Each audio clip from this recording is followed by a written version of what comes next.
സാറിന് ശരിക്കും കുര്യച്ചനെ അറിയത്തില്ല. ഇത്രയും ത്യാഗം സഹിച്ച് പിടിച്ചു കെട്ടിയ പോലെ ഏതെങ്കിലും ഗുഹയെ പൊളിച്ചിരിക്കാനൊന്നും കുര്യച്ചൻ നിൽക്കില്ല. കുറച്ച് ദിവസത്തേക്കാണ് പിന്നെ ഓക്കെ.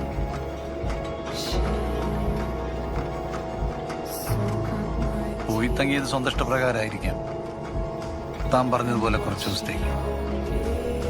പക്ഷെ കാവലിനെന്നും പറഞ്ഞ് കുര്യച്ചൻ വിശ്വസിച്ച് നിർത്തിയ നായ്ക്കള് ആക്ച്വലി അയാളുടെ കൺട്രോളിലല്ലെങ്കിലോ?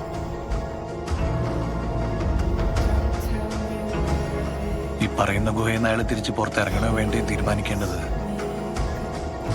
കുര്യച്ചനല്ലെങ്കിലോ?